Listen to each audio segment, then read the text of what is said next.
Yang 6 tadi kita boleh buat puasa perempuan. Ya Allah, orang perempuan puasa 6 boleh habis awal. Kita sayuk-sayuk bulan Syawal awal habis. Orang perempuan raya kedua tak ada puasa. Dia pun senang ni. Tapi yang paling susah apa? Ni, yang paling susah ni yang nombor 7. Taat pada suami. Suami kata, "Pak, masak." Boleh masak. Suami kata, "Pak, jangan pergi." Suami kata, "Pak, sain." Apa?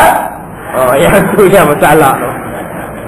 Yang lain tu baik abang. Hak lah kali tu yang susah. Baik, habis dah bab perempuan. Habis hak orang perempuan penyiksaan tu habis hak. Kita masuk bab yang baru, bab laki-laki pula. Okey, pada pagi ni kita akan baca pula. Ini suatu tambih. Ini satu berita. Ini satu khabar. Ini satu kisah. Ini satu hukum. Ini satu pengajaran. Tambih. Pada menyatakan kebinasaan atas laki-laki pula. Yang mempunyai isterinya dengan sebab berkahwin. Pelajaran kita pada pagi ini ialah, dulu kita belajar kebinasaan pada isteri. Sekarang kita masuk pula kebinasaan kepada suami dengan sebab suami itu berkahwin. Baik, yang pertama, iaitu ada beberapa perkara.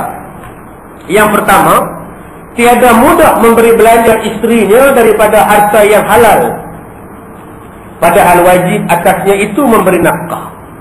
Kegagalan seorang suami yang pertama terhadap isteri dan keluarganya ialah gagal mencari, gagal memberi nafkah yang halal kepada anak isteri dia.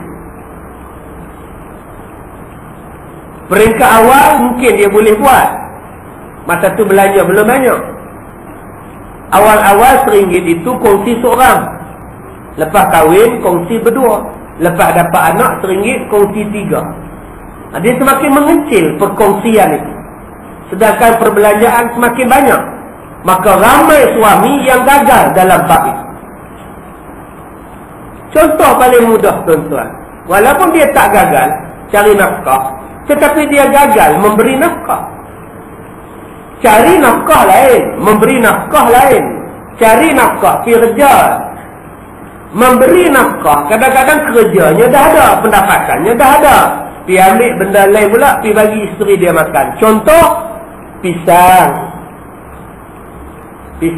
hari Jumaat.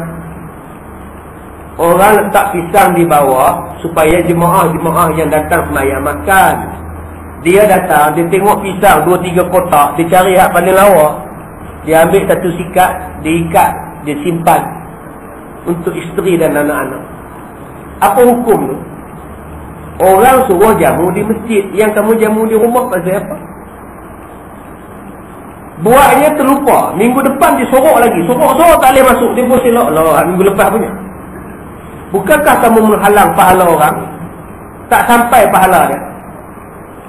Kalau kamu nak buat balik juga boleh. Jumpa tuan yang hantar. Encik, isteri saya ni lapak pisang, encik. Boleh tak saya buat balik 2-3 tikat? Boleh?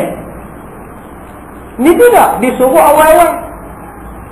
Cubalah kita buat kenduri kendara. Yang buat kenduri kendara ni, yang beg plastik dah ada dalam poket. Buat buffet pula, orang pakat duk beratok pergi ambil. Orang suruh makan di tu, dia tak. Dia buat keluar tu dia buk. Macam bungkus nasi kat kedai. Akhirnya orang belakang tak cukup. Habis. Pasal apa habis?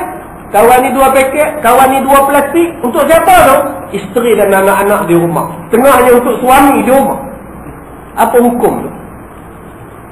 Orang jemput makan di sini. Kalau dah ada balance, dah ada baki, buat balik. Ini orang duk beratur lagi. Sanggup ambil lauk depan orang ramai.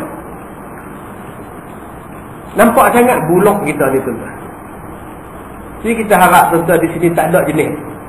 Ambil makan. Ada balance, buat balik. Tak ada balance, alhamdulillah. Jangan orang duk beratur, duk ambil lagi.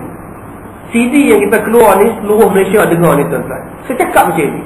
Sebab ada orang yang buat kenduri kahwin, dia pergi ambil lauk cedok tanpa beritahu dekat tuan rumah. Buat balik untuk isteri dan anak-anak. Anak-anak dia makan hasil apa? Bila lauk tak cukup, tuan punya kenduri kata apa? Pasal apa tak cukup? Saya dah bajet okey dah. Tak cukup macam mana Haji, macam mana nak cukup. Awak balik, depa tu balik, depa tu balik. Aku tak halal depa balik. Sudah, tuan. Yang ni yang kita tak mau. Cari nafkah lain, memberi nafkah lain.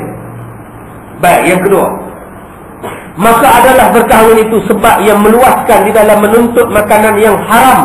Istimewa pula pada zaman kita pada hari ini.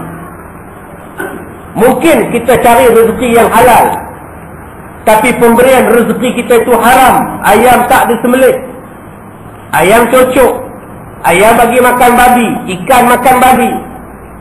Makanan yang kita tak tahu kesahihan halal dan haram. Kegagalan suami dalam bab ini. Ubat gigi yang dipakai halal ataupun tidak, yang tu tak digaji. Biskut yang dibeli halal ataupun tidak, susu yang dibagi halal ataupun tidak, yang ini tanggungjawab suami. Kena pastikan yang halal-halal saja yang boleh masuk dalam rumah kita. Kita nak mantau, kita nak jaga macam mana benda itu. Macam mana kita nak jaga ayam? Takkan kita nak tanya. Sebab tu kita beli ayam. Apa dia bang? Ekor tak rosak? Oh, patutlah hangat. Ni. Yang ni ada ni. Abang, ekor. Patutlah hangat. Saya cakap nak berhenti sebelah tengah. Tapi dia bagi ekor, dia sambung pukul 12. Okey, bagus. Baik. Jadi tanggungjawab suami yang pertama, kena pastikan bahawa halal yang masuk dalam rumah kita, haram jangan dimasukkan sama sekali. Apa benda pula? Apa benda pula?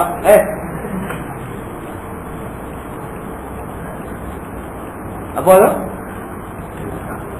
Oh, ada asap. Okey ya, tak ada ya? Tak apa, saya jauh sikit. Yang dekat dia pun. Apa-apa hal dia pun nak dah 3 orang. Apa-apa hal syahid dia takut. Ya. Baik, kemudian. Istimewa pada zaman kita sekarang ini, maka ada di dalamnya itu membinasakan diri. Istimewa sekarang ni punya makanan. Dalam makanan tu kata dia, ada benda yang membinasakan diri suami dan membinasakan keluarga dia. Betul? Zaman sekarang tuan-tuan, nak makan apa sekarang? Tuan-tuan nak makan apa? Nak makan tom yam. Tom yam perasa dia apa? Nak makan sate. Sate ada arang pula. Nak makan sayur. Sayur ada racun. Tuan-tuan nak makan apa? Makan daging. Daging tak tahu curi ke tidak. Sekarang kejadian mencuri lembu semakin menjadi-jadi. Dalam kereta Iswara, buah daging lembu seekor tuan-tuan. Seekor lembu dalam Iswara. Yang terbaru ni, yang dah mati dah. Dikerak 3 lembu ni. Botolnya dan tahan di Iswara ni tuan-tuan. Hebat kata Iswara. Lembu boleh masuk. Tuan-tuan yang pakai Iswara ni patut berbangga tuan-tuan. Berkata ke orang naik, lembu seekor dia tonjok boleh masuk juga. Duk cokor di belakang tu tak mati lembu. Yang baru ni lembu mati. Seekor dia kerak 3 dia letak dalam tu. Dia pergi jual di pasar. Yang 2-3 bulan dulu lembu yang masih hidup dia tarik masuk dalam seat belakang. Cuma lembu tu tak pakai tali pinggang belakang. Kita nak makan pun takut lembu ni halal ke? Lembu ni haram ke? Bila makan jadi apa? Jadi macam cerita lah tuan-tuan. Macam-macam lah sekarang. Anak degil, isteri degil, suami degil, anak beranak degil. Soal dia ialah makan dan minum kita. Ni adik-adik yang hafal Quran ni. Cuba cek tengok siapa yang lembak dengan hafal. Apa yang susah nak masuk? Kadang-kadang ustaz tu masak di asrama tu elok lah. Tukang masak-masak tu halal lah. Duit yang mak bapak bagi.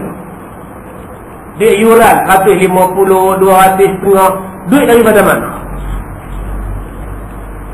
Duit daripada mana? Yang sampai pada anak-anak di asrama. Tuan-tuan nak hantar anak sekarang ni takut. Nak hantar anak-anak perempuan masuk sekolah asrama perempuan, takut jadi lesbian. Hantar anak-anak lelaki-lelaki dia masuk asrama lelaki-lelaki, takut jadi gay, homoseks, ada bangkat. Dia tengok yang comel-comel ni, dia angkat aku lah. Sudah tuan-tuan. Nak hantar di mana sekarang? Nak letakkan di rumah kita, televisyen tak berhenti.